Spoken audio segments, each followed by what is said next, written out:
Aujourd'hui, dans la brigade, on reçoit l'attaquante de l'équipe de la PWHL d'Ottawa, Audrey-Anne Veillette. Tout ça et beaucoup plus dans un instant.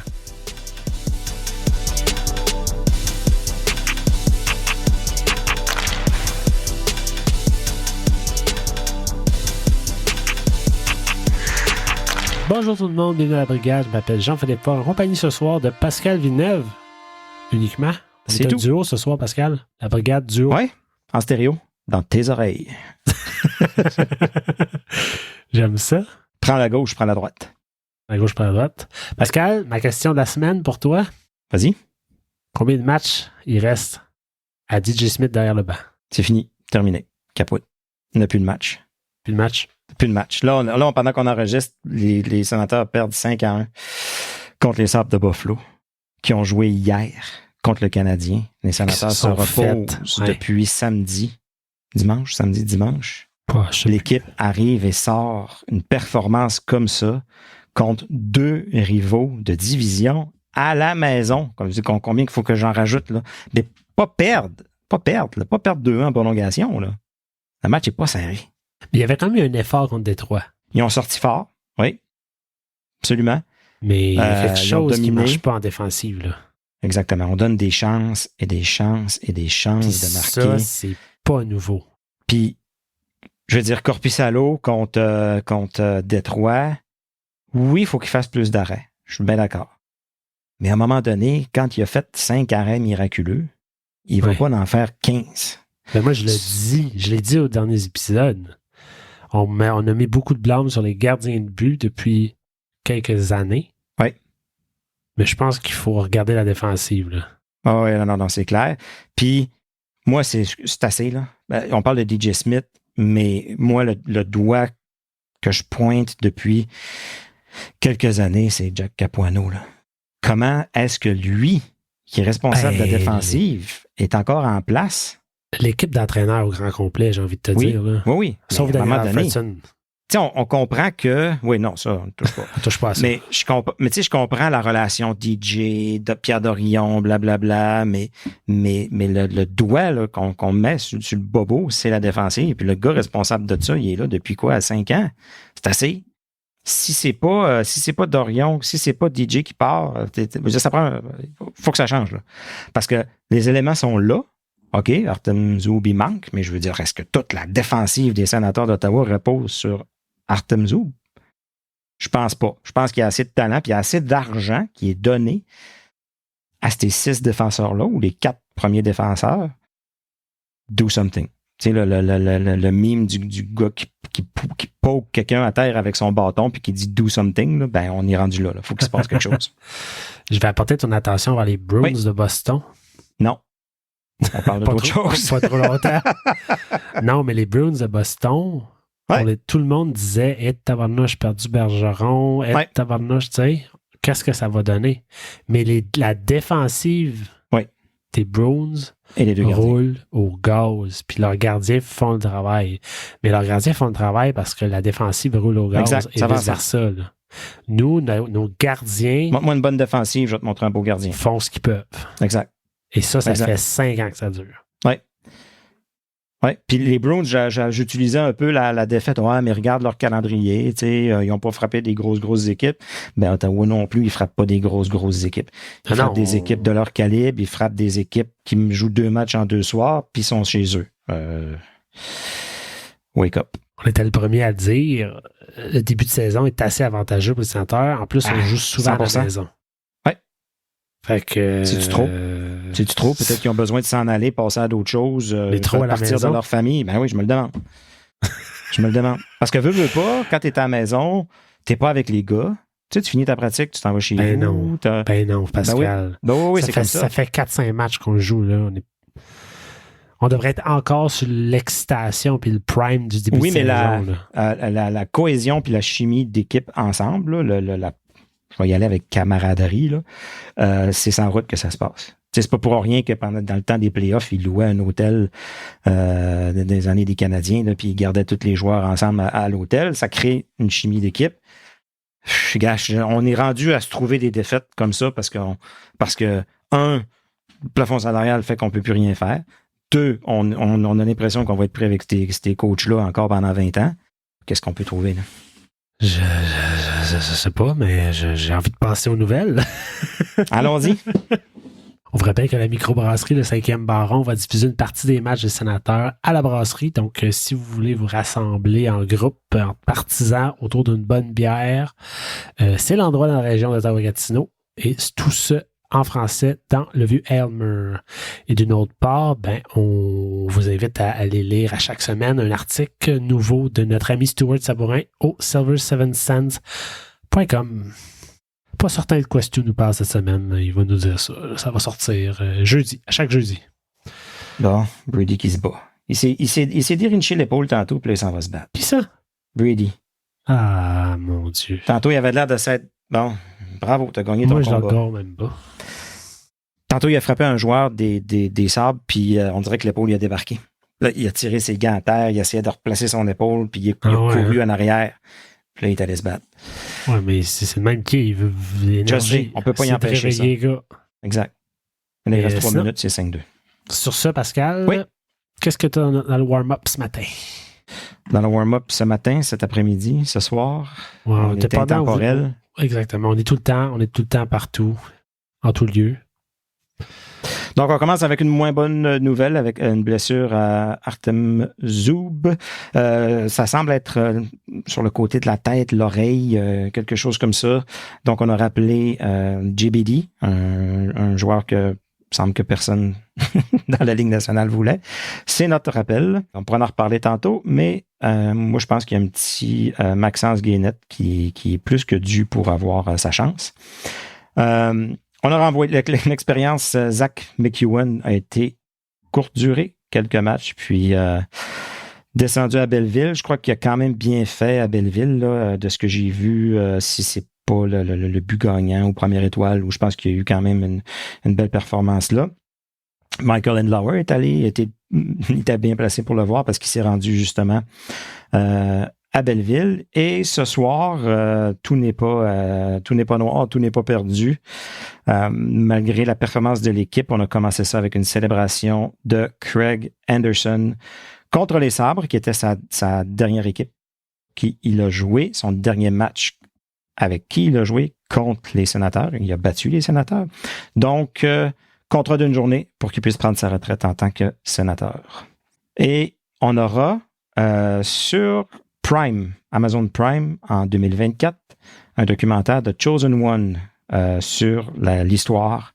Alexandre Daigle, donc intéressant, de quelqu'un qui était dans notre cours à Ottawa puis qui a marqué quand même à sa façon l'histoire d'Ottawa pour des bonnes et des mauvaises raisons. Penses-tu que Zach McEwen et Michael Andlauer ont fait la route ensemble? Tu penses qu'il l'a invité dans son jet privé? Ben non, ils ont fait un road trip. OK. C'est Zach qui a conduit. Ils ont pris Greyhound. Non, en fait, Greyhound, de ce que j'ai compris, ça n'existe même plus. Je pense plus qu'il y a de Greyhound à Ottawa, non? Il n'y en a plus du tout. Je pense que la compagnie n'existe plus. Non. Ouais. Remplacé par quoi? Au Canada, en tout cas. Là. Si je pense qu'il y en a plusieurs. Je fais quoi? Je sais pas. Tu fais du pouce. Sinon, tu trouvais ça étrange de voir Craig Anderson avec un chandail noir des Sénateurs? Si personne me l'avait dit, je l'aurais même pas. J'aurais même pas pensé, non. Mais c'est parce qu'il l'a jamais porté, ce gilet-là. Je sais. C'est ça que j'ai compris par après. Puis là, je me dis, OK, ouais, mais c'est pas quelque chose auquel je m'attarde vraiment, mais c'est vrai que je trouve que justice rendue, il va avoir il va l'avoir porté. Imagine-le là, garder des matchs dans ce chandail-là, ça aurait été quelque chose. J'aimerais ça voir ses pads. Oui, parce que lui, il était plus dans des pads originales, ouais. Blanc et rouge, des Bryans tout le temps. Ouais, avec des étoiles dorées, des affaires. Là. Ouais. Non, puis écoute, une belle cérémonie qu'ils ont faite. Pour la première fois, là, on voyait une mise au jeu protocolaire entre deux gardiens.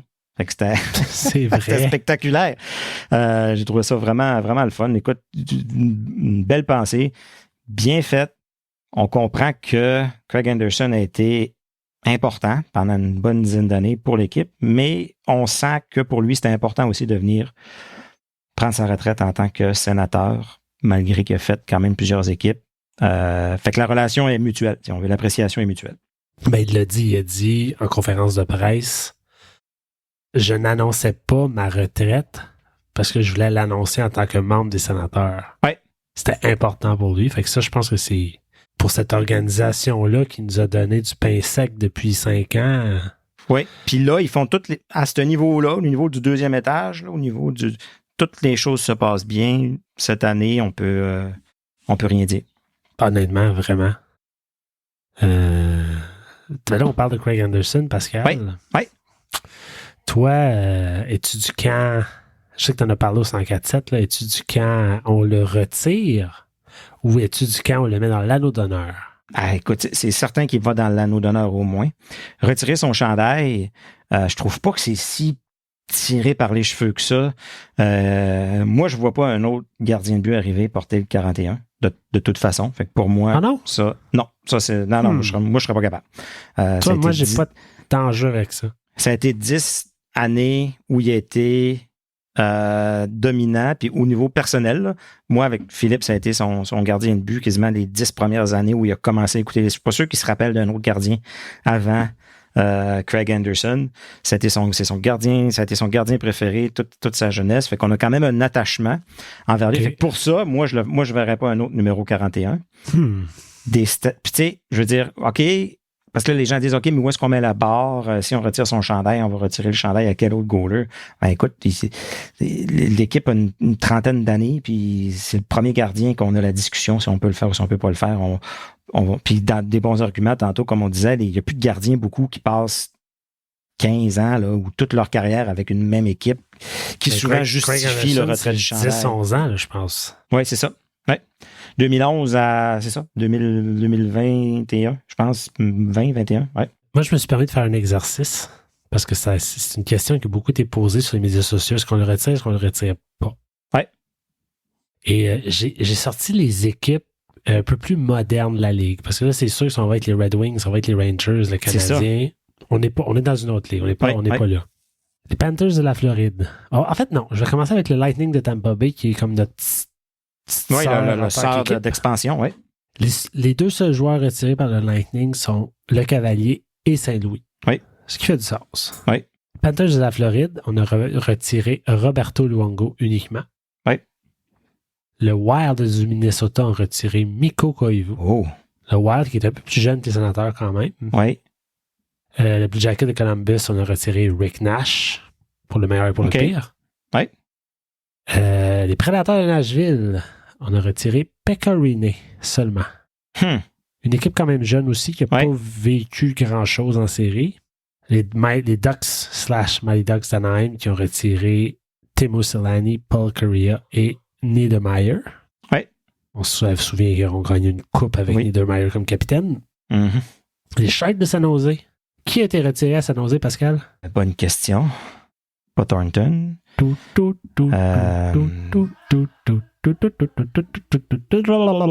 non. Personne. Personne. Ils ont eu des belles années, ils ont eu des bons joueurs. On pourrait croire que Joe Thornton pourrait être retiré éventuellement. Puis, on dit qu'il n'y a jamais de superstar tant que ça à San Jose. J'en ai sur le bout de la langue. Là, Patrick Marleau et Joe Pavelski. C'est peut-être les deux là, que... Si Pavelski n'avait pas été à Dallas, s'il n'avait pas eu le stretch de succès qu'il connaît à Dallas présentement, ça aurait été différent. Mais... Puis on se souviendra, Pavelski... Ah non, c'est pas ça. C'est Joe Thornton. On y a retiré le C pour le donner à Pavelski. Mais Joe Thornton était encore dans l'équipe, fait que c'était vraiment malaisant. En tout cas, il y a des choses malaisantes qui sont passées à San Jose, on n'en parlera pas. Ouais. Et là, c'est une équipe, ma prochaine équipe, c'est une équipe plus âgée, mais je trouvais intéressant de la sortir. Parce que cette équipe-là a, entre guillemets, seulement retiré un joueur. OK. C'est pas vrai, mais je t'explique pourquoi après. Les Penguins de Pittsburgh. Le seul joueur retiré, entre guillemets, par les Penguins de Pittsburgh est Mario Lemieux. Oui. L'autre joueur s'appelle Michel Brière et on a retiré le numéro 21 de Michel Brière parce qu'il est décédé dans un accident de voiture. Okay. C'est pour ça que dans mon... Si on y va vraiment... basé sur les performances, là, ça serait Mario Lemieux. Jaromir Jagr, pas retiré. On pourrait croire que c'est assuré que Crosby, Malkin, ça s'en vient. Ouais.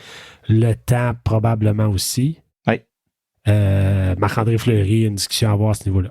Mais une équipe qui a gagné 4 Coupes Stanley a un joueur de retiré à ce jour. Nous autres, on en a 3. ce qui démontre que les standards changent d'équipe à une autre. Il y a exact. pas... Chaque équipe voit ça. Puis chaque équipe, au moment où les discussions ont lieu, prennent leurs décisions. Il y a comme pas de stand. Il y en a pour qui ils disent mais pas de Coupe Stanley, ton nom ne devrait pas être retiré, alors que il y a plein de gens que tu viens de nommer qui n'ont pas gagné de Coupe Stanley. Là. Je pense pas que on retire le chandail de la performance. Et là, écoute, JP, c'est 5-4, là, puis il reste 1 minute. C'est vrai? Donc, est-ce que les sénateurs vont nous faire changer complètement le mood de cet épisode-là? À suivre. D'après moi, ils se sont parlé puis ils se sont dit si on gagne pas ça, on va perdre DJ. Envoyez les boys, let's go. DJ sorti de fouette? Il n'a pas de fouette, DJ. C'est ça le problème, il n'y en a pas. Je pense que oui, hein? Il est trop chamé. C'est ça. Fait que c'est ça. Fait que écoute, moi, est-ce que je suis 100% sérieux? Peut-être pas. Est-ce que je joue un peu l'avocat du diable? Un peu. Mais je serais pas offusqué si ça l'arrive, puis je serais prêt à mettre derrière cette décision-là. Moi, je pense que ça... On sait déjà que Chris Neal, c'était un stretch. Ouais. S'il fallait retirer Craig Anderson, ça serait à la limite de la joke. Sans rien enlever à la personne qui est Craig Anderson. Dans la ligue, ça enlèverait beaucoup de crédibilité. Je pense que les sénateurs seraient... Puis si on compare avec les gardiens qui ont été retirés, les numéros des gardiens qui ont été retirés, puis là, je parle de gardiens plus modernes. Je n'irai pas avec Ken Dryden, là, c'est pas comparable. On a parlé de Luongo en Floride, René à Nashville, Martin Brodeur à New Jersey, Patrick Roy à Montréal, Dominique Hasek à Buffalo et prochainement Mika Kiprusoff à Calgary. J'ai envie de te dire que Mika Kiprusoff est peut-être dans une ligue à part de certains que je t'ai nommés. T'as-tu nommé Nabokov? Non. Est-ce que Nabokov n'a pas été retiré? Non, c'est ça, il n'a pas été retiré, mais c'est parce que c'est le gardien des Sharks qui a probablement été le meilleur de leur histoire.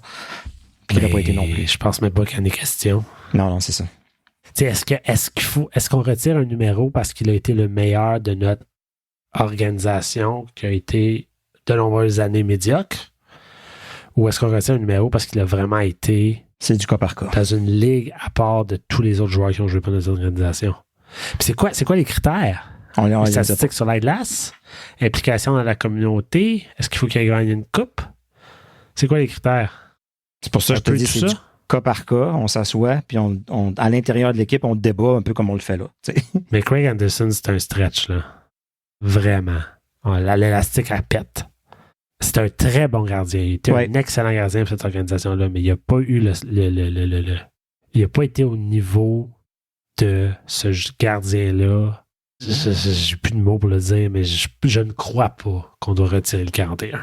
Ben, toi, si tu vois quelqu'un d'autre porter son chandail, la réponse est moi, facile. j'ai pas de problème avec ça. C'est ça. Puis bizarrement, j'aurais un problème avec un autre numéro 25. C'est vraiment weird. Ouais. Puis ça, c'est très personnel aux fanbase que nous sommes. Exact. Puis, on n'a pas un mot à dire là-dedans. Fait que... Mais c'est intéressant d'avoir la discussion. Comme je dis, c'est le fun de voir que l'équipe se bâtit une histoire. Ouais. Et de plus en plus, on a des choses à parler maintenant plutôt que de dire ça fait juste 10 ans qu'on est dans la ligue. C'est le fun de voir ça. Juste d'avoir la discussion, je trouve ça intéressant. 100%. Et Pascal, vas-tu écouter le documentaire d'Alexandre Daigle? Ben oui, sûrement, ça va être intéressant. Moi, tous les documentaires, je suis quand même un peu, oui, quand ça a été le temps de... Ça me surprend même pas. Ben pas plus sport, les documentaires de sport. Plus que j'aime bien. Fait que non, ça va être intéressant, je pense. Drôle de choix quand même, hein? C'est un peu une surprise. Ben en fait, il y a deux séries. Je sais pas combien on n'a pas de détails vraiment, là, mais il va en avoir un qui s'appelle justement sur Alexandre Daigle, sur son histoire qui a été sélectionné premier, que ça a semi-bien été. Ouais. Et un autre qui s'appelle Saving Sakic. En tant qu'ancien fan des Nordiques, ça va t'intéresser aussi.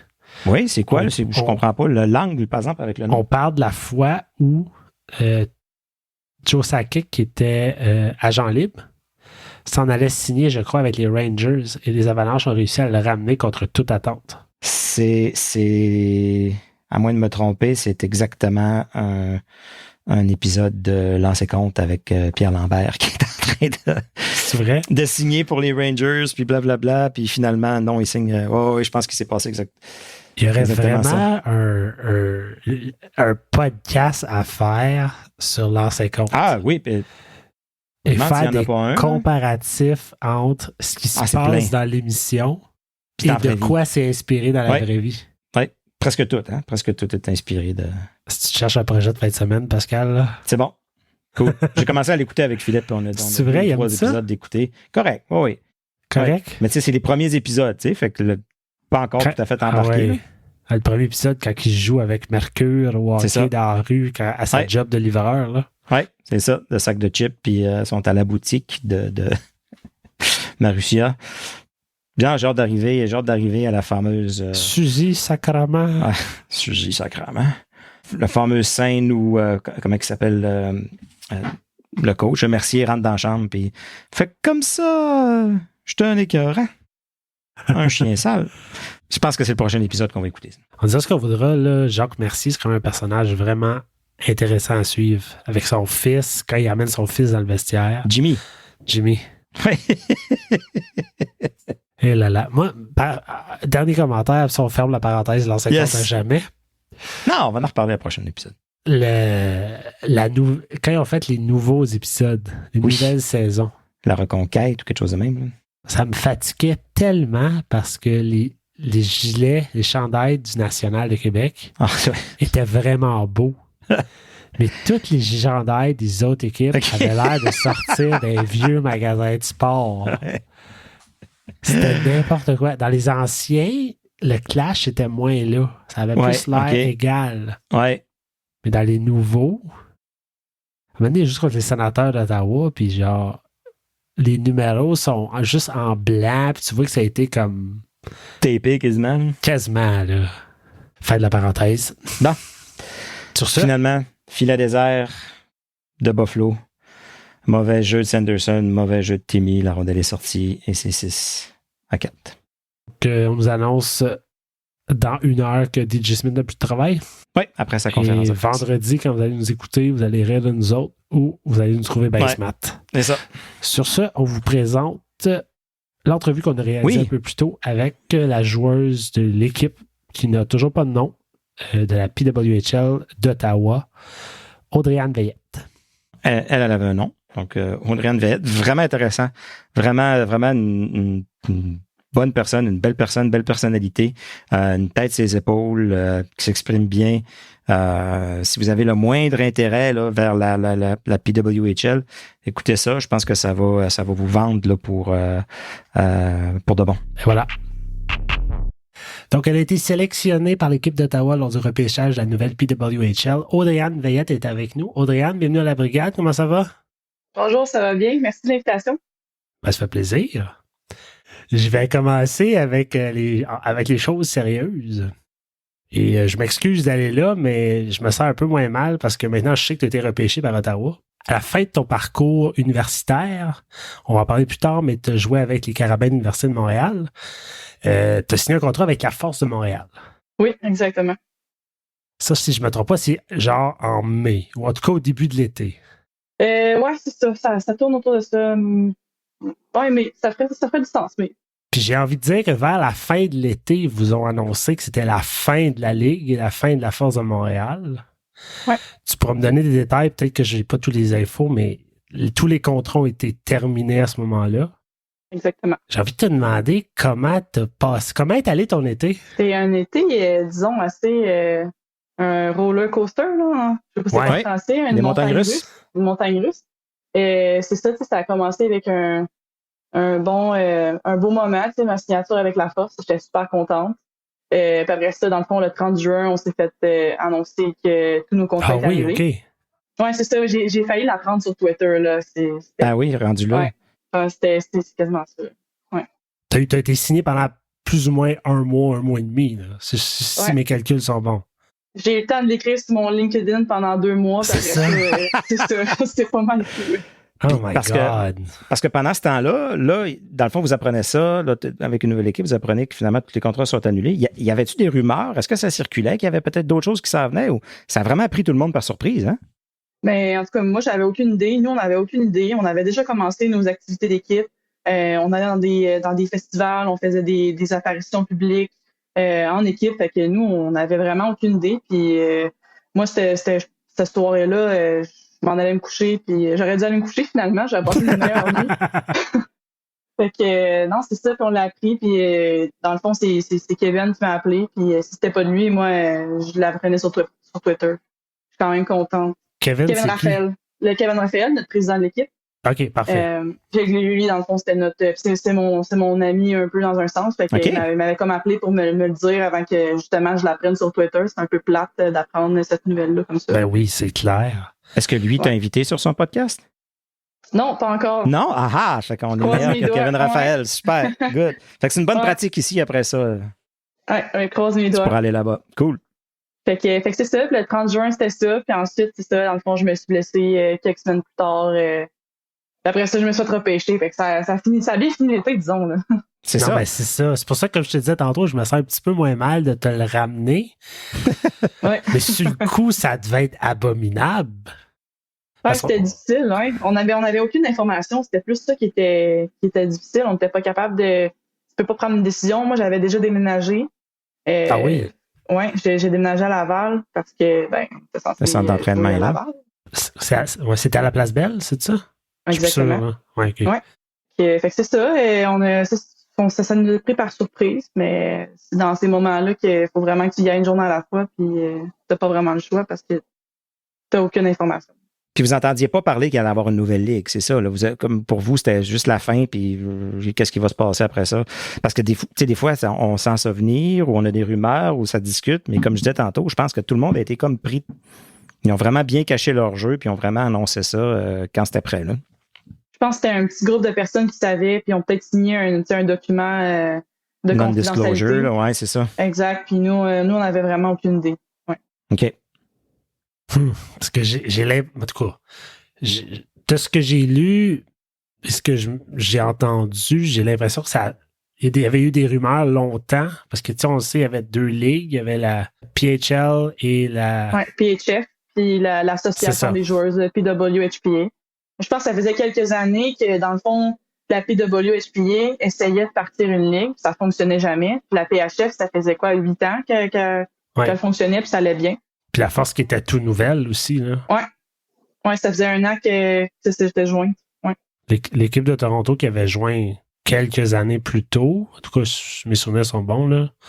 Ouais, je pense que oui. Puis là, Montréal, fait que tout semblait montrer que la ligue était en expansion et... Sérieuse. Ouais, c'est ça. Je pense aussi. En tout cas, c'est derrière toi, c'est derrière nous. Ouais. Regardons vers l'avenir, mais avant ça, j'aimerais ça retourner un petit peu en arrière. Toi, tu me corriges, je me trompe, tu es originaire de Drummondville? Exactement. Et ça, je le sais parce que le journal de Drummondville était une source incroyable de nouvelles sur toi quand j'ai fait mes recherches. C'est vrai? Certain. Je pense que c'est le Voyageur de Drummondville, ça se peut-tu? L'Express. L'Express? Ah, excusez. C'est un voyageur, mais vite. C'est ça. Dans les mêmes cas. Mais je suis curieux de savoir, quand tu étais jeune, quand tu étais enfant, le hockey, ça prenait quelle place dans ta famille? Ça a toujours fait partie de ma vie. Ça a toujours été ma passion. J'ai fait plusieurs sports quand j'étais jeune, mais ça a toujours été le hockey quand même. Là. Mon père faisait une patinoire à la maison, puis je jouais avec mon frère. Fait que c'est comme ça que ça a commencé. En fait, mon frère jouait au hockey. C'est un peu cliché, mais je voulais faire comme lui. Fait que j'ai commencé à jouer au hockey aussi. Puis ça a toujours été ma passion. J'ai toujours vraiment adoré ça. C'est souvent ça. Je pense les frères et sœurs qui se compétitionnent entre eux à la base, puis ça crée... Ok, oui. On a eu plusieurs batailles. C'est vrai? Ah oui. C'est des batailles entre vous quand vous allez... des chicanes. Quand vous jouiez dehors, puis dans le sous-sol avec les mini-sticks. Puis, on en a brisé des choses. On en a... Combien de frères et sœurs? J'ai un frère, oui. Il a joué aussi longtemps au hockey. Il a joué NCAA dans Division 1. OK. Puis c'est ça. Puis on a toujours une super belle complicité. C'est comme ça que je pense qu'on s'est amélioré aussi un peu les deux. Là. On se poussait l'un l'autre, puis on est encore proches aujourd'hui. Fait que c'est le fun d'avoir une belle relation frère-sœur comme ça. Une grande différence d'âge ou quelques années? 3 ans. 3 ans, OK. Petit frère, grand frère? Grand frère. Grand frère. Ah, OK. Je disais parenthèse, moi c'était comme ça avec les enfants aussi. Philippe, mon premier, a joué au hockey. Les autres, ils ont 4 ans. Après ça, Raphaël, quand il est arrivé à peu près à l'âge, il s'est mis à jouer au hockey aussi. Puis il l'avait pas. Il était pas très, très bon. Il a fait 1 an, il a fait une 2e année. Puis à un moment donné, ça marchait plus. Je savais pas pourquoi. Il venait toujours aux pratiques, il était toujours là, mais moins d'intérêt, puis moins de. Puis à un moment donné, il l'a dit, il dit, écoute, je pense que j'aime pas ça le hockey. J'ai dit, pas de problème. J'ai dit, pourquoi tu joues? Ben, il dit, c'est parce que Philippe, il joue, puis je voulais faire comme lui. J'ai dit ça, c'est pas une bonne raison. C'est une bonne raison pour commencer, mais c'est pas une bonne raison pour continuer. Non, dit, regarde, on va te trouver d'autres choses. Là, il fait plein d'autres activités dans la danse, dans toutes sortes de choses. Fait que c'est vrai que les grands frères ont une influence. Moi, j'ai commencé à jouer au volleyball parce que mon grand frère jouait au volleyball, puis les deux, on a une semi-carrière là, dans le volleyball compétitif. Là. Mais il y en a un qu'il faut qu'il commence. Il y a le plus vieux qu'il faut qu'il commence pour entraîner l'autre. Puis souvent, là, ça vient des parents. Oui, exact. Puis c'est souvent aussi notre modèle. Dans un sens, c'est la personne avec qui tu grandis toujours. Puis tu sais, oui, tu as des amis autour, mais quand tu reviens à la maison le soir, c'est la personne qui t'attend. Puis c'est la seule personne avec qui jouer aussi. Fait que tu joues avec, puis je pense que ça développe des complicités comme ça. Puis il faut que tu ailles voir ses matchs, il faut que tu ailles voir ses pratiques, il faut que tu ailles voir ses. Tu sais, là. OK, oui. Mais moi, j'écoutais pas bien, je courais dans l'aréna à côté. Je faisais des compétitions avec la Zamboni, là. C'est vrai? Ben non! Wow! C'est qui fait le tour de l'aréna le plus vite? Ouais, c'est ça. Je donnais un petit head start quand même, là, parce que là, tu sais, je courais tellement vite. Puis là, non, c'est une blague. C'est bon, ça. Je faisais des courses avec mes amis, on courait dans les estrades. Fait que t'étais bien dans l'aréna, finalement. C'est ça. Là. Ouais, j'étais dans l'aréna, mais j'écoutais pas la game. Non, c'est ça. Il te traînait pas de force, là. Non, non. T'es content d'y aller. Enfant, c'était qui que tu regardais? De qui tu t'inspirais comme joueur ou joueuse? Je dirais que comme mes premiers souvenirs vraiment que je regardais à la télévision, évidemment, il y avait le Canadien, mais j'ai des bons souvenirs des Olympiques de 2010, les filles. Ah oui, à Vancouver? Exactement, ça a été des beaux souvenirs. Puis c'est sûr que je regardais jouer Marie-Phil Poulin, ça a été c'est un coup de cœur, je pense, pour le Canada au complet, là, dans le fond. Là. Puis c'est en 2010-2014. Ça a toujours été Marie-Phil Poulin. Puis plus que j'ai grandi, je commençais à aller voir les Canadiens à Montréal. Puis j'ai joué Anne-Sophie D'été. OK. C'était elle qui est repêchée à Montréal. Puis c'est maintenant une de mes amies aujourd'hui. Puis je capotais sur elle. Elle était tellement bonne. Puis on se demandait, voyons, comment ça qu'elle n'est pas sur l'équipe canadienne. Puis on se demandait pourquoi, puis finalement, à 28 ans, elle s'est fait rappeler, puis c'était la première fois qu'elle jouait sur l'équipe canadienne. Après tout ce temps, quand elle n'a jamais fait aucun camp, elle n'a jamais fait l'équipe. À 28 ans, elle s'est fait rappeler. Ça a été quand même un beau parcours. Pourquoi elle n'a jamais fait de camp? Je ne suis pas certain comment le processus fonctionne. Là. J'imagine que vous faites inviter, c'est ça? Oui, exact. Puis peut-être passer sous le radar, je ne sais pas.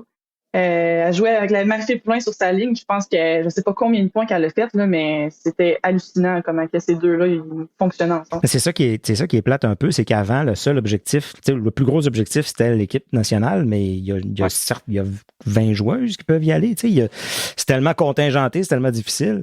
Fait que d'avoir une nouvelle ligue qui arrive, professionnelle, qui donne 6 équipes en partant, ben justement, les joueuses qui étaient peut-être borderline ou qui étaient aussi bonnes qu'une autre, mais bon, question de choix, question de personnalité, des fois, passer toujours en deuxième, ça va donner une chance à plus de joueuses de se faire voir. Ça donne un deuxième rêve aussi, si on veut. Je me suis posé aussi la question, est-ce que maintenant tu regardes juste Team Canada? Je me dis, oui, c'est toujours été mon rêve, puis ça va toujours l'être, mais en même temps, là, j'ai une chance d'être payé pour faire le sport que j'aime le plus au monde. Ouais. C'est comme en sorte, OK, ben si ça fonctionne pas, les Olympiques, je serais quand même peut-être pas déçu de jouer peut-être 10-15 ans pour le jouer au hockey, 10-15 ans de plus, peut-être que ma carrière se serait arrêtée dans 2 ou 3 ans. Puis gagner ta vie avec ça. Là. Exact.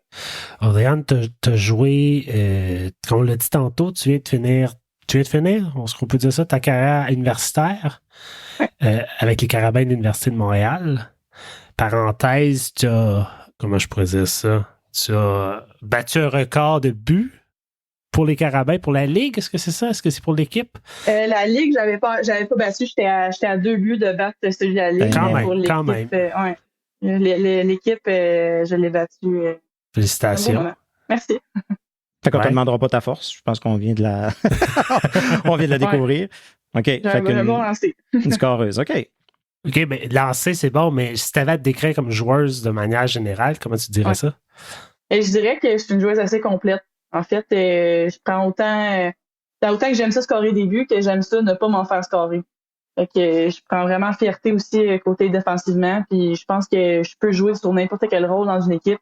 Si Ottawa a besoin que je sois sur un premier trio sur le powerplay, ben je vais le faire. Puis si on a besoin que je sois sur une 4e ligne sur le piqué, jouer un rôle un peu plus de, disons, grinder, ben je vais être capable de faire ça aussi.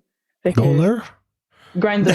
Non, moi je sais. C'est parce que tu peux jouer n'importe où. Emergency backup, là, des fois, s'il y a besoin. Là. Celle-là, peut-être qu'on va parler. Là, on va passer. Je suis sûr que t'es meilleur que Pascal. Ah, garanti. Pas sûr. Donc, centre, joueuse de centre. Je joue à l'aile aussi. J'ai joué à l'aile aussi? les deux. Okay. Ouais, j'ai joué les deux toute ma vie. J'ai joué au centre toute ma vie. Je suis à l'aile. Ça dépend du coup. En fait. OK. Souvent, on associe des responsabilités plus défensives, tout ça, à un joueur de centre, une joueuse de centre. Donc, peut-être que c'est un peu comme ça que tu t'as complété tout ton ouais, exact. Pour ça que tu es équilibré dans le fond, tu sais. Ouais, exact. Tu sais, quand tu joues au centre, c'est habituellement le dernier qui sort de la zone. Fait que quand l'année passée, j'ai joué à l'aile, je pense que c'est de cette façon-là, on peut exploiter un peu ma vitesse. J'ai une bonne rapidité quand même. Fait que je m'en allais parfois sur le côté, puis je débordais les défenseurs. Fait que c'est un autre moyen d'utiliser les qualités, disons. Tu as battu un record d'équipe avec les Carabins, mais tu as aussi complété ton bac, si je ne me trompe pas. Oui, en kinésiologie. Comment tu maries sport et études au niveau universitaire? C'est quand même pas une petite commande, là. Tu as fait tes 3 ans, 4 ans? À l'université? Les 3 ans, OK. Ouais. Je vous dirais que j'ai été étudiante athlète toute ma vie. Fait que ça n'a pas été... tu sais, j'étais habituée de te lever le matin puis de 7h à 8h le soir, non-stop, tu cours partout dans toute la journée. Ça a été pas mal ça les 5-6 dernières années. Fait que je suis habituée puis j'aime ça. Faut juste que tu sois discipliné. J'ai jamais remis un devoir en retard. Là. Je suis pas du genre à procrastiner, disons. Fait que pour moi, c'est assez facile d'organiser mes choses. Puis je pense que c'est comme ça que tu t'en sors là, en étant organisé puis discipliné dans pas mal toutes les sphères de ta vie. Une journée, là, une journée typique, comment ça ressemble à quoi? Des bonnes journées que j'ai eues l'an passé, en fait, je faisais mon stage aux Alouettes de Montréal. Ah oui, en plus. Je me levais à 5 heures. Après ça, je faisais mon stage de 7 heures à 3 heures l'après-midi. À 3 heures, je me retournais dans le métro pour aller à l'Université de Montréal. Je pratiquais. En fait, on avait un entraînement. Fait que de 3h30 à 4h15, on avait un entraînement dans le gym. Puis de 5h à 6h30, on avait une pratique. Fait qu'après ça, je retournais chez moi, puis fallait que je fasse des devoirs, fallait que je prépare pour le lendemain, fasse ton lunch. Au moins pas trop loin de la maison, donc étais-tu capable de retourner un peu les week-ends? J'imagine que oui, ou vous étiez trop occupé avec le hockey, puis... Non, je vous dirais que je retournais pas mal juste à Noël, puis... C'est vrai? OK. Ouais, ce qui était le fun, par contre, c'est qu'on était tous sur la rue, en avant de l'aréna. Moi, okay. mes cours étaient en même place que l'aréna, fait que c'est comme un gros complexe. Le Sepsum, fait que j'avais des cours là, je pratiquais là, je m'entraînais là, fait que pour moi c'était plus facile. Puis en même temps, toutes les filles de l'équipe, on habitait sur la même rue, fait que ça aussi c'était des bons moments. Ah oui, c'est vraiment cool. Ouais. Donc avec des colocs, c'était des appartements, c'était des... Ouais. OK. Exact. On habitait tous sur la même rue, puis c'est ça. Fait que autant que on passait toute la journée ensemble, à chaque jour on se voyait ensemble, ben le soir on arrivait, puis on se faisait un souper encore, puis on passait encore du temps ensemble, fait qu'on était pratiquement chaque jour avec nos coéquipiers. Sur la route, comment ça fonctionne? On n'a pas beaucoup de route à faire, en fait, parce que le plus loin qu'on va, c'est Bishop à Sherbrooke. Et puis Ottawa. Donc, les deux, c'est environ peut-être 2 heures. 2 heures, oui, à peu près. Plus que ça. OK, fait que c'est quand même pas si mal. Non, c'est ça. En termes de route, on peut pas chialer, là. Fait que, avec l'école, c'est sûr que ça aide, là. Quand t'as pas beaucoup de route à faire, tu manques pas trop de cours, puis t'es capable d'être à jour dans tes travaux. Ouais, ben je dis que c'est pas si mal, mais ultimement, c'est des grosses. Je serais pas capable, là. Je suis le premier à le dire. C'est sûr que tu pars toute la journée quand même, là. Tu vas partir à 10h le matin, tu reviens à minuit le soir, là, mais tu es capable d'étudier un peu dans l'autobus, ça c'est quoi. Est-ce que tu étudies vraiment dans l'autobus? Mettons la première heure. Si t'as pas le choix. C'est pas comme le junior majeur du pays. Ouais, c'est ça. Mais là, les juniors majeurs, eux autres, ils vont faire des 10 heures puis des 12 heures, c'est pas plus, là. Ouais, quasiment pas le choix, eux autres. Mais ils étudient pas beaucoup. Je pense que les joueurs universitaires étudient un peu plus. Fin de la parenthèse. On n'a pas le même niveau scolaire. Exactement. Ouais. Pas la même importance au niveau scolaire, disons. Oui, ce serait le fun que ça soit davantage mis de l'avant. Ouais. Absolument. Pour les joueurs dans la GMQ, c'est sûr. Oui. Tu as participé aux Jeux mondiaux universitaires. Tu as représenté le Canada. Je savais pas que ça existait, les Jeux mondiaux universitaires. Moi non plus. Tu peux nous en parler? Oui, moi aussi. Je savais pas que ça existait. En fait, j'avais déjà vu des joueuses qui portaient le chandail de l'équipe canadienne, puis je me disais... c'est les mêmes gilets qu'aux Jeux olympiques. Oui, c'est ça, exactement. Ouais. Puis je me demandais c'était quoi cette équipe-là, puis finalement, c'est ça, dans le fond, c'est comme des mini-Jeux olympiques, mais au niveau universitaire. Fait qu'il y a une cérémonie d'ouverture, il y a tous les sports, les meilleurs athlètes dans chaque sport, ils vont s'affronter. On est allé voir du patinage de vitesse, du patinage artistique, c'est littéralement des Jeux olympiques d'hiver, mais c'est ça au niveau universitaire. Fait que nous on s'est fait, c'est comme sur invitation. Puis après ça, il y a des coupures que, dans le fond, c'est des entraîneurs partout au Canada qui se font, je pense, choisir. Je sais pas comment le processus fonctionne pour les entraîneurs.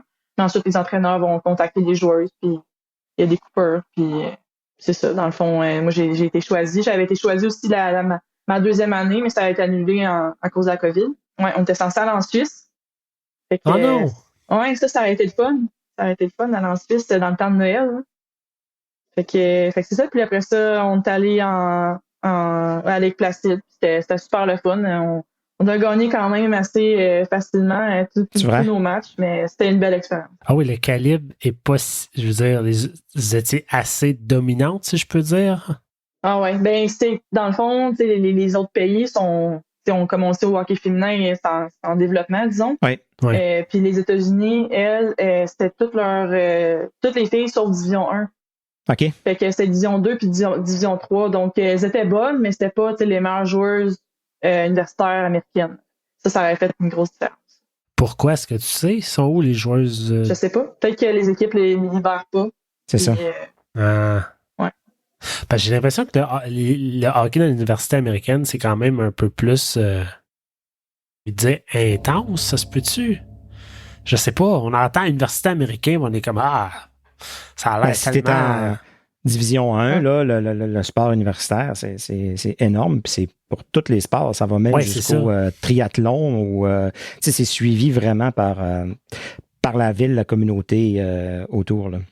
C'est vraiment différent. T'sais, même moi, mon frère, il était dans une petite ville à Lake Superior State, c'est au nord du Michigan.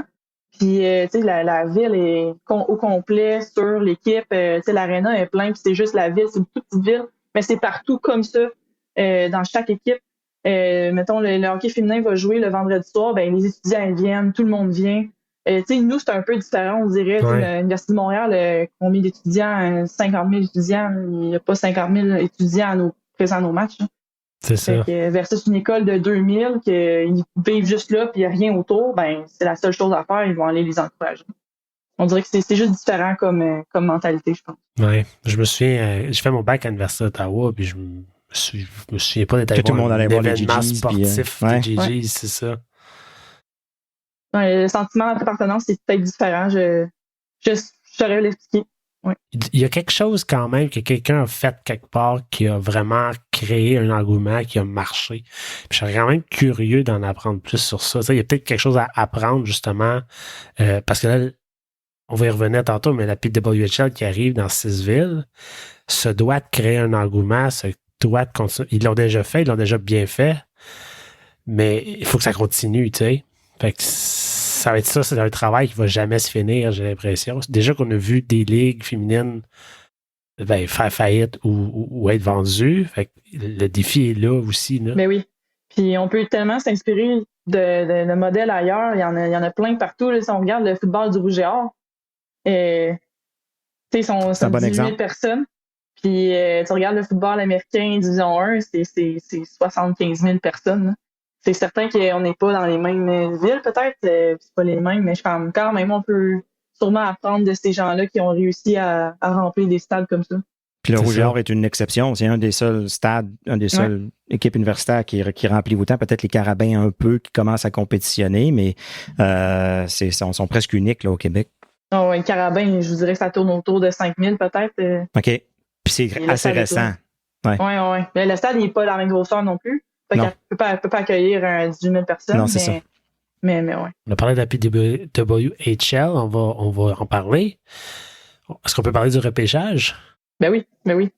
Je vais commencer en disant qu'il y a un journaliste d'Ottawa qu'on connaît bien, Sylvain Saint-Laurent, qui t'a contacté. J'ai lu son article. Puis j'ai vu dans son article, tu lui as dit que tu t'étais même pas présenté au repêchage. Tu es resté chez toi. Oui. Pourquoi? Ben, je savais pas si j'allais sortir.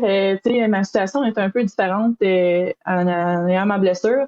Probablement que les choses, je serais sûrement allée si c'était pas de ma blessure, j'aurais fait le voyage à Toronto. C'est pas si loin que ça quand même. Mais je savais pas si j'allais sortir. Puis j'étais chez moi dans mon petit appartement. Puis disons que je faisais les 100 pas. Parce que c'était télévisé, right? Oui, exact. C'est ça, OK. Oui, c'était sur Radio-Canada, ACBC. C'était pas la télé, mais c'était en direct sur leur site web. C'était quand même une belle visibilité, je pense. Là. Ben oui, je pense que pour les 6 premières rondes, ils ont décrit les joueurs qui se faisaient repêcher et tout. Après ça, ça a été juste un live. Là, fait que moi, j'étais assis sur mon divan en direct, puis il y avait pas de son, il y avait juste la petite musique du repêchage. D'attente, ouais. Ouais, non, je me souviens, c'était ça. Je l'écoutais en travaillant, puis là, une année, ça a vraiment tombé. Genre, il n'y avait plus personne qui parlait, mais ça jouait encore. Ouais, exact. Je cherchais un site là, qui décrivait encore, mais je pense que ça a juste coupé totalement. Ouais. Fait que sinon, c'était un beau moment. Là. J'étais chez moi, puis je m'attendais pas à sortir. Fait que quand ils ont vraiment pas? nom, ben, je le savais pas. Je le savais vraiment pas, honnêtement. Tu sais, c'est ça, avec la blessure, est-ce que les équipes vont risquer de, mettons, perdre un choix au repêchage pour une fille qui peut-être qui va pas jouer, tu sais? Fait qu'ils vont. C'est plus ça. Je me suis dit peut-être qu'à la limite, je vais être signé comme agent libre. Mais c'est ça, c'était plus ça mon petit débat interne. Je me disais peut-être que les équipes vont pas gaspiller un choix au repêchage. Est-ce que les équipes, un peu comme dans la Ligue nationale, vous contactaient, vous passez en entrevue? Ils n'ont pas eu le temps de faire tout ça, là, j'imagine. Non, j'ai pas. Tu sais, mon agent parlait avec 2 équipes, puis sinon, j'ai même pas parlé à aucune autre équipe. Puis en fait, j'avais même pas parlé à Ottawa. Mais j'étais pas surprise parce que, dans le fond, cet entraîneur-là m'a déjà coaché dans le passé. Je savais qu'elle me connaissait. Fait que c'était pas tant une surprise, non. Donc, repêcher quelle ronde? La dernière. Ah ouais, c'était stressant, là. Avant-dernière, ouais. C'est vrai? Avant-dernière. Okay. Oh, ouais. Oh my God! Tu y croyais-tu encore? J'avais hâte Ou t'avais abandonné, là? Non, j'avais pas abandonné, mais parce que dans le fond, il y avait Montréal aussi après. OK. C'était toujours tu disais, là, ça se passe là. J'aimerais sortir à Montréal aussi. Fait que j'espérais, là, puis là, mon Dieu, ça s'en est vite la fin. Hein. Sais-tu, les Canadiens voulaient vraiment repêcher Jean-Gabriel Pageau, mais les sénateurs l'ont pris juste avant. Donc, je pense qu'on reproduit ça encore. Là. On a repêché la joueuse francophone juste avant les Canadiens, puis elle va performer contre l'équipe de Montréal. C'est parfait. 4 buts en série pour sortir Montréal. C'est ma prédiction. T'aimes-tu les chicken parm? Je vais dire oui. Oui, parce que Pajot, quand il a marqué ses 4 buts, c'était-tu après ses 4 buts contre les Rangers en série? Je pense que oui. Dont le but gagnant en prolongation, il avait demandé qu'est-ce que tu as mangé? Qu'est-ce que tu as fait? Il dit je pensais que j'avais trop mangé. J'avais mangé 2 chicken parm avant la game. On va manger ça quand je veux. C'est bon. Mais je suis curieux, par exemple. On avait annoncé qu'il y avait un bassin d'à peu près 300 joueurs qui étaient éligibles au repêchage. Ça, j'imagine que tu reçois une notification quelque part. Bonjour, tu es éligible. Comment ça marche? Oui, dans le fond, on s'est inscrit sur un site web déclarant si tu es éligible ou non. Puis, c'est ça, on a reçu un courriel disant que, dans le fond, il y avait un lien Zoom qui se présentait. Je me suis présentée au lien Zoom. On était peut-être 200 clics dessus. Là, les filles m'ont dit, après ça, mes amis m'ont dit, ouais, non, c'est ça, on était censé être 300. Fait que là, j'étais comme, fais le calcul dans ta tête. C'est pas beaucoup de joueurs qui vont être repêchés, là, pour 90 places.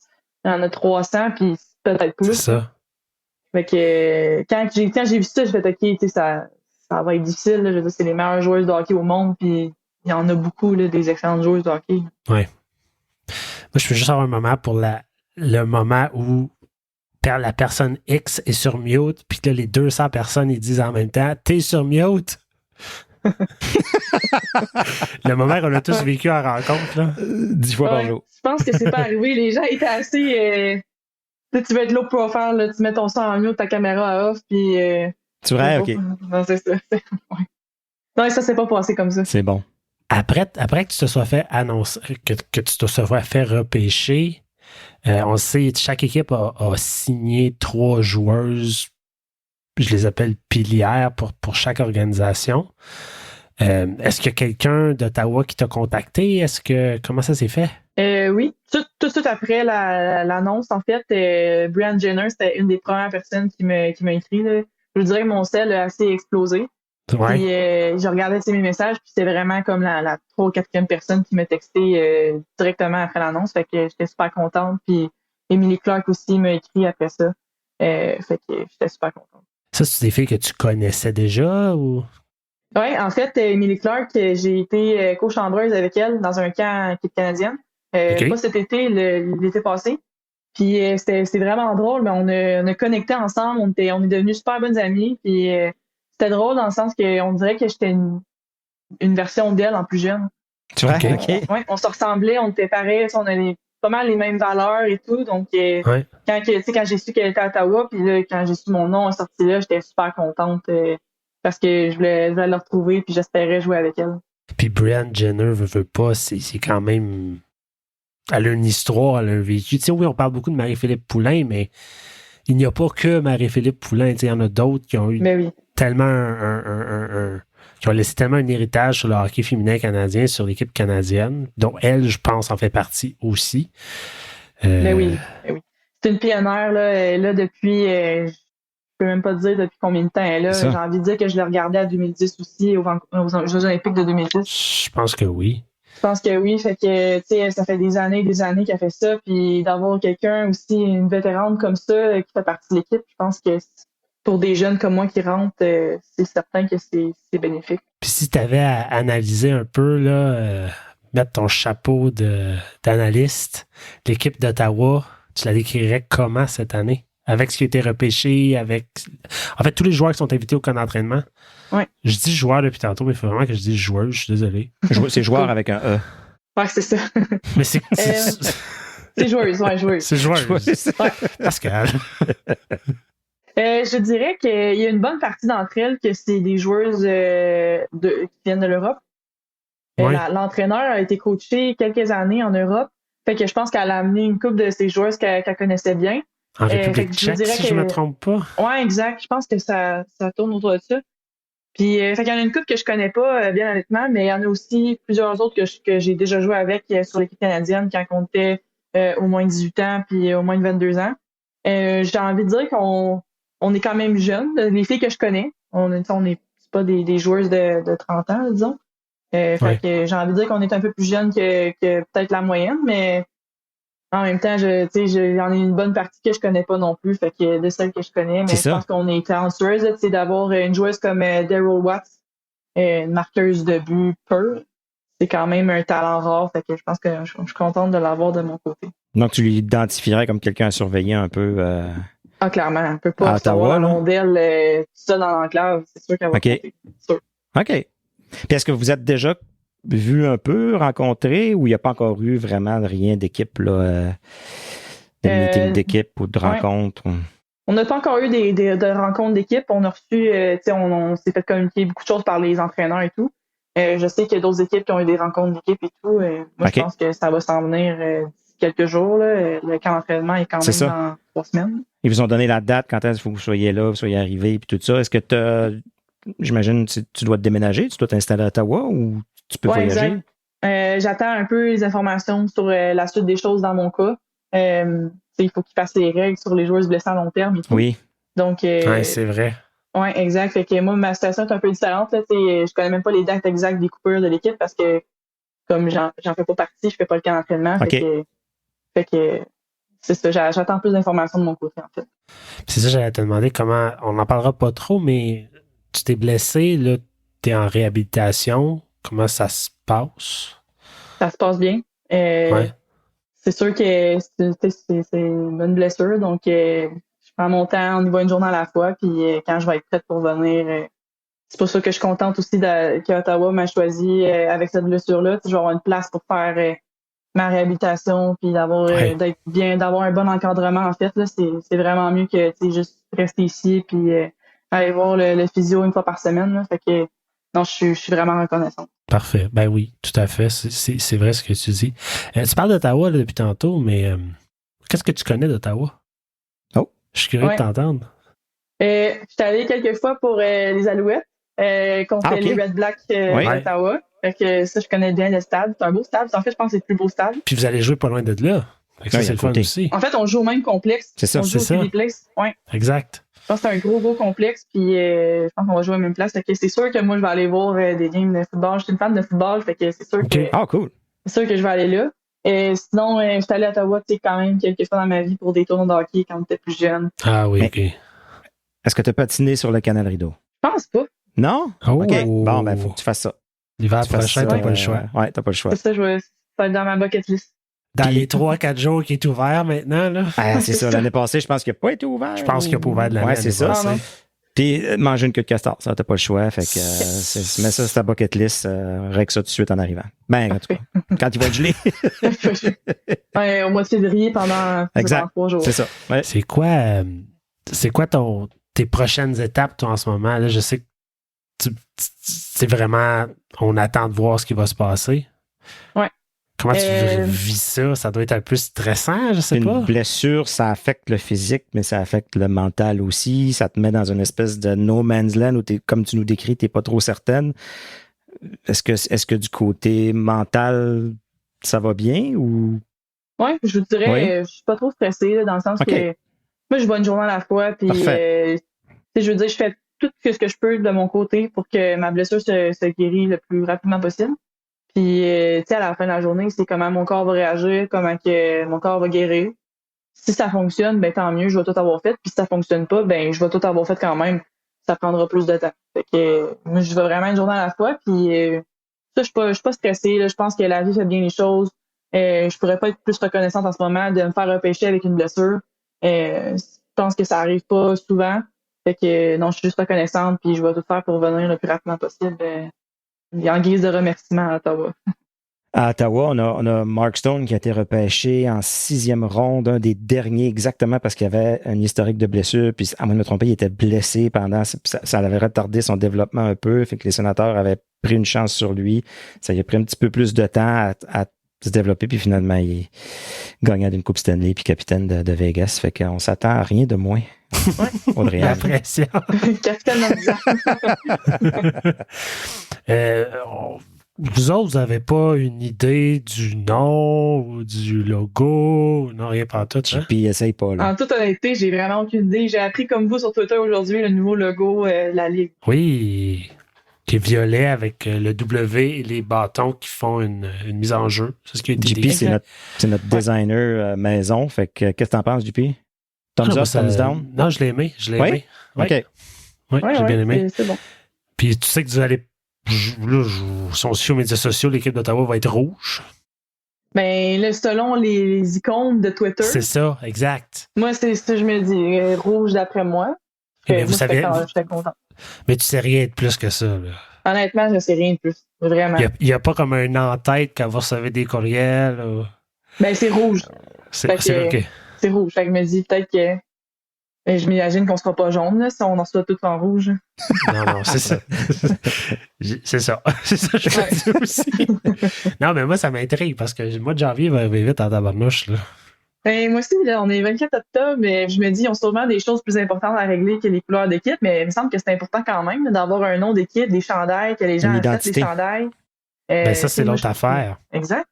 Je prévois acheter des chandails à mes parents et à mes amis, là, fait que j'aimerais ça leur en acheter. Là. J'ai entendu des rumeurs que les chandails ne seraient pas prêts, puis les noms ne seraient pas prêts pour le commencement de l'année, mais il me semble que ça fait pas de sens de... C'est vrai? Je ne jouerai pas avec des chandails de pratique. Là.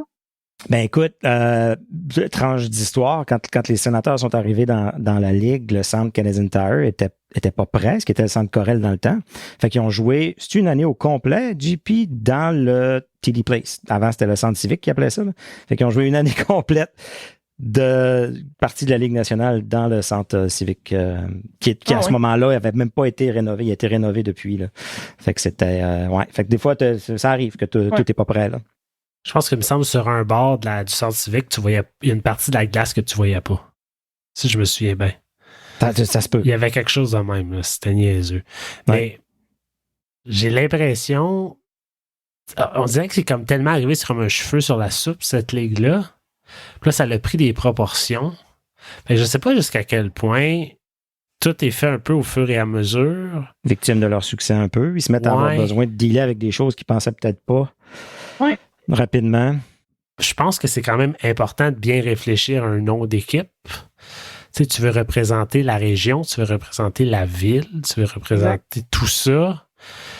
Puis, c'est pas quelque chose qui se fait du jour au lendemain, mais en même temps, le temps commence à manquer. Fait est-ce qu'ils vont nous dire... Parce que ça, moi, je l'ai entendu celle-là, et c'est un journaliste d'Ottawa qui l'avait sous-entendu sur les médias sociaux, que peut-être la première saison se jouerait sous Ottawa. Ouais, des endroits neutres. Moi, j'ai lu ça Ottawa dans Hockey Club. Là, nos spéculations viennent de Twitter, là, fait que c'est peut-être pas des sources vraiment fiables. Mais c'est ça, des lieux neutres ou des chandails, dans le fond, que c'est pas de nom d'équipe, pas de logo, mais je pense que pour développer quelque chose de durable, c'est quand même important dès le départ d'avoir quelque chose de solide. Mais en même temps, ça vaut la peine de bien le faire et de pas le rusher, je pense. C'est peut-être là qu'ils vont décider de dire, écoute, on jouera, là, si on est pour être dans cette ligue-là pendant 30-40 ans, quand même qu'on aura une année où on aura pris le temps de bâtir de quoi, faisons-le, tu sais. Peut-être. Si tu avais à choisir le nom de l'équipe, tu irais vers quoi? En fait, non, je vais aller plus vague que ça. Si tu avais à mettre des critères pour la sélection du nom de l'équipe, ou de n'importe quelle équipe de la Ligue, en fait. C'est bon, ça. En plus, j'ai pensé à ça avec mes amis. On essaie de trouver des noms, mais c'est pas facile de trouver des noms, fait qu'on comprenait pourquoi que c'était pas encore sorti. Et moi, je trouvais que la Force de Montréal, c'était un beau nom pour Montréal, parce que ça se disait bien en français qu'en anglais. Ouais. Puis je pense que Ottawa, ça serait le fun aussi d'avoir un nom en français et anglais, disons. 100%. Fait que je dis pas les sénateurs d'Ottawa, c'est bien en anglais aussi qu'en français. Fait que je pense quelque chose d'avoir de penser un peu aux francophones qui vont être dans l'équipe, ça serait bien. C'est mon seul critère, je pense. Ce qu'on le dit souvent, mais les francophones représentent 33% de la région d'Ottawa-Gatineau, ce qui est quand même un tiers de la population. Mais oui. Fait que je pense que pour une équipe qui va vouloir attirer le plus de monde possible, c'est important d'aller chercher ces gens-là à Gatineau puis ces gens-là dans les communautés franco-ontariennes. Fait que oui, je suis 100% d'accord avec toi. Le Rouge et Noir, le Red Blacks, l'équipe de basket, c'est les Black Jack, je crois. Tu sais, des noms qui... Ça se dit dans les deux, tu sais. Les 67, les 67. Ouais, c'est ça. Il y a vraiment, ça fait partie un peu du sport à Ottawa. Fait que on ose croire que ça va continuer. Sauf les Renegades. Encore, on parle des Renegades, encore 2 épisodes de suite. Fan de football, t'as pas connu les Renegades, toi? Non, je pensais pas né. C'est ça. Ouais. Puis ça a été qui aussi? Les Rough Riders. Les Rough Riders, oui. Il y a la Ligue canadienne qui avait 2 équipes qui s'appelaient les Rough Riders. Non, les Rough Riders d'Ottawa ont déménagé en Saskatchewan. Ils n'ont pas eu des 2 équipes en même temps qui s'appelaient les Rough Riders? Non. Parce que South Park ont fait une émission là-dessus, où les 2 équipes qui jouent une contre l'autre au football, c'est les Rough Riders contre les Rough Riders. C'est vrai? Oui. Je savais pas ça. Fait que je pensais qu'il avait été dans la même ligue, mais on va fact-checker ça un peu tantôt. Salut, c'est Pascal, le producteur. J'avais dit que j'allais faire un fact-check, donc je viens de le faire maintenant. Il y a effectivement eu 2 équipes dans la CFL qui s'appelaient les Rough Riders. Donc, il y avait les Rough Riders d'Ottawa avec un espace entre le Rough et le Riders. Et les Rough Riders de la Saskatchewan, ça a duré peut-être à peu près une dizaine d'années. De retour à la programmation normale. Audrey-Anne, en terminant, on a des petites traditions qu'on appelle les tirs de barrage. Donc, Pascal va te lancer 3 questions à rafale et tu réponds comme ça te vient, là. Parfait. Oui. On va commencer. Donc, tu sembles porter le numéro 20, pas mal toujours. Est-ce qu'il y a une raison derrière ça? Non. Quand je suis arrivée au Titan Limoilou, au cégep, je voulais un nouveau numéro, un nouveau départ. Puis, aucune raison, j'ai pris le numéro 20. Puis depuis ce temps-là, ça a resté. Ça a collé? Oui, ça a collé. Je sais pas pourquoi j'ai aimé ce numéro-là. Puis, j'étais arrivée au Carabin. Même chose, en fait, il n'y avait personne dans l'histoire qui avait porté ce numéro-là. Fait que pour moi, ça me tentait de faire une histoire à ce numéro-là dans les Carabins Université de Montréal. Donc, c'est vraiment la seule raison. Puis, j'aimerais ça avoir le numéro 20 donner une histoire à Ottawa. Ça va être la première fois que quelqu'un va porter le numéro 20, évidemment. Et il faut préciser que tu l'as fait parce que athlète de l'année au sein du circuit québécois de hockey universitaire féminin avec le numéro 20, c'est pas rien, là. Ouais, c'est le fun. C'est des beaux moments. Si tu fais manger une seule chose pour le reste de ta vie, qu'est-ce que ce serait? Une lasagne. De la lasagne, tu ferais? Ah ouais. Matin, midi, soir, pour le reste de tes jours. Il n'y a même pas eu de moment d'hésitation. Ben oui, et je m'en vais au restaurant, puis à la place de prendre quelque chose de différent, on prend encore une lasagne. Une lasagne. Wow. La lasagne de maman, la lasagne n'importe quelle. Ils ont pas mal la même recette, les deux. Fait que, OK. Tu sais, mettons, ma mère, ça va être bien organisé dans un plat. Oui. Mon père, disons, c'est tout mis ensemble, mais ça goûte la même chose.